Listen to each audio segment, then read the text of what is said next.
हम लोग बात कर रहे हैं अल्कोहल की, ठीक है। तो अल्कोहल के अंदर क्या क्या रिएक्शंस हो सकते हैं। पहला होता है कंबशन रिएक्शन, मतलब आग लगा के हम उसको देख सकते हैं कैसे। अगर हम इथेनॉल, ठीक है, जिसका फॉर्मूला है C2H5OH, उसको ऑक्सीजन की प्रेजेंस में बर्न करते हैं, then what we get carbon dioxide, water, heat and light, ठीक है। अभी थोड़ी देर पहले आप लोगों ने देख भी लिया, है ना। अगला रिएक्शन आता है रिएक्शन विद सोडियम। अगर मैं इसको सोडियम के साथ रिएक्ट करवाऊं तो होगा क्या, ध्यान से देखो, मैंने इथेनॉल बनाया है CH3CH2OH, जो ऊपर लिखा था एग्जैक्टली वही है, ठीक है। टोटल कर लो, C2 आएंगे, H5 आएंगे, 1 2 3 4 5 और OH आएगा, वही सेम है। इसको मैंने स्ट्रक्चर बना के दिखाया है, क्यों? क्योंकि सोडियम जो है इस हाइड्रोजन को यहाँ से हटाएगा। क्यों हटाएगा? सोडियम ज्यादा रिएक्टिव है एज कम्पेयर टू हाइड्रोजन और नॉट है, तो सोडियम हाइड्रोजन को क्या कर सकता है, डिस्प्लेस कर सकता है और उसकी जगह आ सकता है। This is what with the reaction with sodium of alcohol, ethanol, ठीक है। बनेगा क्या? Sodium ethanoate. बिल्कुल गलत बोल रहा हूँ, सोडियम इथेनोएट नहीं है ये, फिर क्या पता है। अच्छा, इसको पूरा नहीं किया मेरे को लग रहा है, नहीं, हाइड्रोजन गैस ही निकलेगी, ठीक है। क्लियर है यहाँ तक? अगला क्या है, डिहाइड्रेशन। ये है सबसे ज्यादा इंपॉर्टेंट रिएक्शन, ठीक है। एग्जाम में 4 मार्क्स का एक सिंगल आया हुआ है, 4 मार्कर सिंगल। आप बोलोगे सर ऐसा थोड़ा होता, सिंगल लाइन, ये एक सिंगल लाइन 4 मार्कर की है, 4 मार्क्स की, ठीक है। केस स्टडीज में पूछा गया बहुत बार। कैसे होते हैं, ध्यान से सुनना। हमारे पास वंस अगेन इथेनॉल है। इथेनॉल को जब हम लोग कंसंट्रेटेड H2SO4 के अंदर 170 डिग्री सेल्सियस के लिए रखते हैं, अल्कोहल को कंसंट्रेटेड H2SO4 के अंदर 170 डिग्री सेल्सियस के लिए रखते हैं, then it will convert into ethene. किसमें कन्वर्ट हो जाता है? इथीन। इसको समझते हैं थोड़ा सा कैसे, इसको जरा बनाते हैं। इसके अंदर क्या आएगा, देखो जी, अगर एक हाइड्रोजन यहां से और OH यहां से निकाल लिया जाए तो क्या बनेगा? H2O। और यहां क्या बचेगा? एक बॉन्ड यहां से निकाल लिया, एक बॉन्ड यहां से निकाल लिया, एक एक बॉन्ड बचा, जिसकी वजह से डबल बॉन्ड बना। नहीं समझ आया? फिर से समझो। हाइड्रोजन एक यहां से निकाला, OH यहां से निकाला, OH प्लस H क्या होगा? H2O। 2 हाइड्रोजन 1 ऑक्सीजन, पानी बन गया। बचा क्या ये? अगर इसको इरेज करके देखें एक बार, अब क्या बना ये? एक एक बॉन्ड दोनों के पास मिसिंग है, फालतू है, कम है मतलब, है ना। तो डबल बॉन्ड बन जाएगा और बन जाएगा इथीन। क्लियर हुआ? बना देगा डबल बॉन्ड। हाँ, क्लियर है यहां तक? कोई दिक्कत परेशानी? नेक्स्ट है हमारे पास एस्टर बनाने का तरीका। कैसे होता है? एसिडिक एसिड और अल्कोहल को जब हम लोग कंसंट्रेटेड H2SO4 की प्रेजेंस में रखते हैं तो बनता है इथाइल इथेनोएट। आओ देखें इसको। तो होता क्या है, ध्यान से देखो, इसके स्ट्रक्चर मैंने दोनों के बना लिए हैं, ठीक है। एसिडिक एसिड का भी स्ट्रक्चर बना लिया है, अल्कोहल का भी स्ट्रक्चर बना लिया है। अब होता क्या है कि एसिडिक एसिड के अंदर से H और अल्कोहल में से OH निकाल दो और फिर इनको कंबाइन करो, ठीक है। तो कंबाइंड क्या होगा? ये वाला बचेगा। अगर मैं ध्यान से अगर इसको ऐसे कंबाइन कर दूं तो अब क्या बनाइए, ध्यान से देखो, यही तो लिखा हुआ है CH3 CH3 COO COO C2 C2 H5 1 2 3 4 5। अभी बात समझ, बनाया कैसे वो समझ आया? Yes sir. फिर से एक बार आओ देखें सकते हैं। देखो एसिडिक एसिड था और यहाँ पे क्या था? अल्कोहल। यहां से H निकाला, यहां से OH निकाला। होता वैसे कुछ हो रहा है, तुम लोग यही समझो अभी के लिए, समझदारी के लिए यही समझो, ठीक है। जो होता है वो 11th क्लास 12th क्लास में सर समझा देंगे आपको, जिनसे समझोगे। अभी के लिए समझो, इसमें से OH निकला, इसमें से H निकला, ठीक है। और फिर जब हमने इसको जोड़ा तो वो कैसे जुड़ेगा? इसका O कनेक्ट हो जाएगा इस C के साथ, ठीक है, और ये बन जाएगा ऐसे।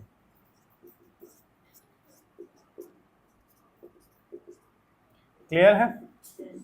अब ध्यान से देखना, इसको क्या बोलते हैं? इसको बोलते हैं इथाइल, इसको बोलते हैं इथेनोएट।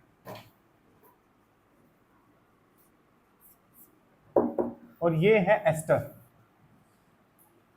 और this is very important. Why it's very important? क्योंकि जितनी भी स्वीट स्मेलिंग या परफ्यूम्स हम लोग यूज करते हैं उसके अंदर एस्टर होता है, ठीक है। और वो किससे बनता है? एसिडिक एसिड और अल्कोहल के कॉम्बिनेशन से। क्लियर है? इथाइल कैसे है? इथाइल नहीं दिख रहा, देख 2 कार्बन है, ब्रांच है, और ब्रांच के अंदर क्या है? 2 कार्बन है। नहीं नहीं, आगे पीछे वाली बात नहीं है, ये फंक्शनल ग्रुप लगा हुआ है ना इसके अंदर, इसलिए पहले इसको इथाइल लिखा है। क्या ये बेटा फंक्शनल ग्रुप जिसके पास होता है ना उसको मेन में लिखते हैं। वैसे भी इथाइल इथेनोएट जो है, ठीक है, अगर इथेनोएट की बात करें फंक्शनल ग्रुप है, ठीक है, और जो ब्रांच में होता है वो ब्रांच में कोई फंक्शनल ग्रुप नहीं आता। थोड़े हायर क्लासेस में जाएगा, इसके ना रूल्स अभी आप लोगों को 9th-10th में तो पढ़ाते हैं नहीं हम लोग, वहां पे बहुत सारे रूल की एक बुकलेट मिलेगी, ठीक है, 4-5 पेज की, आराम से पढ़ता रहियो। हाँ लर्न करेगा तभी बात बनेगी आगे, क्लियर है। पास है बेटा इथेनॉइक एसिड, या जिसे हम लोग एसिटिक एसिड भी बोलते हैं, ठीक है। जैसे अल्कोहल के बहुत सारे फीचर्स हैं, उसके अंदर बहुत सारे यूजेस हैं, वैसे ये भी आप लोगों ने लास्ट जो अपने इथाइल इथेनोएट देखा, जैसे एस्टर बोलते हैं, वो भी यूज साथ में किसको यूज करा उसने, एसिटिक एसिड को, मतलब इथेनॉइक एसिड को, ठीक है। कार्बोक्सिलिक एसिड के जो पार्ट है, ethanoic acid second one, that is the ethanoic acid. Acetic acid दोनों एक ही बात है। यहाँ पे वही एस्टर आ गया वापस, वही एस्टर है ना, ये रहा इथाइल, ये रहा इथेनोएट, और इनको जब मैं NaOH बेस के साथ रिएक्ट करवाता हूं, then what I get is alcohol अलग हो जाएगा, इथेनॉइक एसिड जो है वो सोडियम इथेनोएट बन के बैठा हुआ होगा, ठीक है, सोडियम इथेनोएट, ये क्या है, इथेनॉल। तो ये कह सकते हैं इसको हमने एग्जैक्टली उल्टा कर दिया, लेकिन एग्जैक्ट उल्टा हुआ नहीं, थोड़ा सा सोडियम रह गया, ठीक है। तो पहले जो रिएक्शन समझा था उससे थोड़ा सा ये उल्टा है, लेकिन इसमें सोडियम है, थोड़ा इसको ध्यान से देखना। वहां पे हमारे पास इथेनॉइक एसिड था, यहाँ इथेनॉइक एसिड नहीं है, यहाँ सोडियम इथेनोएट है, सोडियम इथेनोएट, क्लियर है। अब इससे ज्यादा अगर मैं एसिटिक एसिड के साथ Na2CO3 रिएक्ट करवाता हूं, ठीक है, तब भी क्या बनता है, सोडियम इथेनोएट।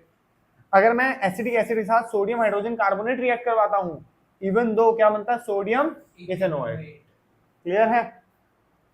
तीनों के तीनों समझ आ गए। इथेनॉइक एसिड विनेगर के लिए काम आता है सबसे ज्यादा, एस्टरिफिकेशन काम आता है, ठीक है, और खट्टा तो वो होता ही एसिड है क्योंकि वो है ना, तो उसकी प्रॉपर्टीज क्या होंगी, लिटमस पेपर के अंदर चेंजेस करता हुआ AB acidic change blue litmus into red, ठीक है, ABR, तो वो भी है इसका एक।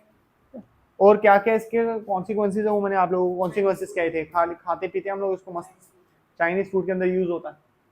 हम बात कर रहे हैं सोप डिटर्जेंट की। Soap is the sodium salt of long chain carboxylic acid which has cleaning property in the bottom। होता क्या है, लॉन्ग चेन है किसकी, सोडियम सॉल्ट की कार्बोक्सिलिक एसिड के साथ, मतलब ये फंक्शनल ग्रुप क्या लगा है, सोडियम के साथ कार्बोक्सिलिक एसिड, ठीक है, और लॉन्ग चेन 17 कार्बन तो लॉन्ग चेन ही होती है मेरे ख्याल से। क्या लिखा है ध्यान से समझे, soap is the sodium salt, sodium salt long chain carboxylic acid. नहीं समझ आया, फोकस करना होता है यहाँ पे। Soap is the sodium salt, sodium है तो ये रहा सोडियम, लॉन्ग चेन C17 है, it's a long chain, carboxylic acid, this is the carboxylic acid without H, क्योंकि सोडियम सॉल्ट बन गया ना इसलिए। सोप की जो डेफिनेशन है वो एक्चुअली उसके फॉर्मूला से ही रिलेटेड है, क्लियर है। सिमिलरली डिटर्जेंट की भी, ठीक है, डिटर्जेंट की बात करें तो sodium salt long chain benzene sulphonic acid या long chain alkyl hydrogen sulphates, ठीक है। ना ही आपको इसका फॉर्मूला पता होना चाहिए, ना ही इसका, लेकिन डेफिनेशन अच्छे से आनी चाहिए। तो इसकी डेफिनेशन बाय हार्ट लर्न कर लो। अगर सोप और डिटर्जेंट का पहला आपका कह सकते हैं डिफरेंस बिटवीन आता है, तो आपको पहला डिफरेंस इसकी डेफिनेशन लिखनी है, सेकंड थर्ड फोर्थ डिफरेंस मैं आपको बताता हूं। चलिए समझे क्या कह रहा है। सोप का जो मतलब जो स्ट्रक्चर होता है वो दिखता है ऐसे। अब ये जो स्ट्रक्चर है वेरी इंपॉर्टेंट है, ठीक है, इसमें कुछ प्यार की बातें करेंगे पानी के साथ। यहाँ पे हमारे पास इसकी टेल और हेड है, ठीक है, जो हेड है उसको हम लोग बोलते हैं हाइड्रोफिलिक। क्या बोलते हैं, हाइड्रोफिलिक। हाइड्रो मतलब पानी, फिलिक मतलब प्यार, प्यार की बातें, ठीक है। अब जिसको पानी से प्यार होगा पानी के पास रहेगा, पानी से अलग रहेगा, पानी के पास। सुनते हैं आगे चलते हैं। ये है हाइड्रोफोबिक, फोबिक मतलब डर है, जिसको नहाता ही नहीं है, जो नहाएगा नहीं वो कैसा रहेगा, डर्टी, मतलब उसकी बॉडी पे क्या रहेगा, डर्ट, वो किसके साथ रहेगा, डर्ट के साथ। और ये बात समझ, ठीक है। अब हमने क्या लिया है, कपड़ा लिया, कपड़े धोना सिखा रहा हूं, समझ जा, ठीक है ना, समझ जा, धोने आने चाहिए। तो कपड़े नहीं पहनेगा, हाँ सब धोएंगे कपड़े, आओ ध्यान से बेटी, उसका मैकेनिज्म तो पता ही होना चाहिए, ठीक है। पहले तो नहीं थी ना, अब है ना, ध्यान से बात को सुना जाए। धोबी सुन सकते हैं, कोई दिक्कत नहीं है, धोबी हो गए तो बहुत जरूरी है ये वाली बात। उनको भी ले सकते हैं, क्योंकि सोप समझाना, कपड़े धो या बर्तन तेरी चॉइस है। बात क्या है, मैंने लिए कपड़े, पहले पानी में सोप किया, निकाला, अब इसके अंदर पानी भर गया, ठीक है। अच्छा, कपड़े के ऊपर डर्ट तो होगी, हाँ वो बात कह सकते हैं कि छोटी मोटी डर्ट होगी, ठीक है। मान ली कि छोटी सी डर्ट है, छोटे बच्चे की शर्ट है ना, छोटी सी डर्ट इतनी ही होती है, ठीक है ना, बड़ी होती है तो पूरा पूरा कीचड़ में नहा के आता। दाग अच्छे हैं, बोलते नहीं दाग अच्छे हैं, है ना। आजकल तो एसआर के आता है, एसआर के। तो हुआ क्या कि जैसे ही हमने इसको पानी में डाला और उसको निकाला और उसके ऊपर सोप लगाया, लेट से तेरी ऑटोमेटिक मशीन खराब हो गई है, ठीक है, और तुझे नेक्स्ट डे स्कूल जाना, और स्कूल की ड्रेस तो 15-20 होंगी तेरे पास, 2 होती है, सबके पास ही 2 होती हैं, ठीक है। भैया तुम अमीर आदमी हो, तुम्हारी बातें अलग है, तू बोल सकता है कि सर मैं हर हफ्ते न्यू ड्रेस लेता हूँ, अलग बात है, ठीक है। नॉर्मल पर्सन की बात करता हूँ, 2 मैक्सिमम 2 जोड़े होते हैं, ठीक है ना, जब फट जाते हैं फिर से लिया जाते हैं, ऐसे ही चलते हैं स्कूल के। तो मान ले अब ठंडा लग रही है, ठंडा, एक तू पहन के आया, अगला धुला हुआ था, सूख नहीं रहा, ज्यादा ही कुछ गीला है, ठीक है, नहीं है, लाइट ही नहीं आ रही, ऑटोमेटिक है, चला लेगा। हाँ ध्यान से सुने कैसे, ठीक है। अब हुआ क्या, हुआ क्या, अब अगला कपड़ा धोएंगे, सुबह तक वो सूख जाएगा, उसको पहन लेंगे, पहले वाला तो धोना पड़ेगा ना, तो पहले वाला कैसे धोना, जबकि आज ऑटोमेटिक मशीन खराब है। तो क्या करेगा, पहले कपड़े को पानी से डुबोएगा, उसके बाद उसको बाहर निकालेगा, सोप निकालेगा, डिटर्जेंट जो तेरे पास अवेलेबल है, पहले सोप समझ लेते, मान ले कपड़े धोने वाला सोप है तेरे पास एक स्पेशल, उसको जैसे ही उसके ऊपर रब करेगा तो होगा क्या, वो अपने साथ एक ऐसी एक मिसल फॉर्मेशन बना लेगा। मिसल फॉर्मेशन होता क्या है, जिसके अंदर जो वाटर का स्ट्रक्चर है, वाटर, सोप और डर्ट, ये 3 चीजें अवेलेबल रहती हैं। तो पानी से जो प्यार करते हुए लोग हैं वो डर्ट से बाहर होंगे। यार जिसको पानी से प्यार होगा तो नहाता धोता इंसान होगा, जब नहाएगा आराम से क्लीन दिखेगा तो उसके पास डर्ट होगी या पानी, पानी। और जो गंदा इंसान है वो हाइड्रोफोबिक होगा, डर लगता होगा उसको पानी से, तभी तो वो गंदा है, ठीक है। अब जिसको पानी से डर लग रहा था वो चले गए किसके पास, डर्ट के पास।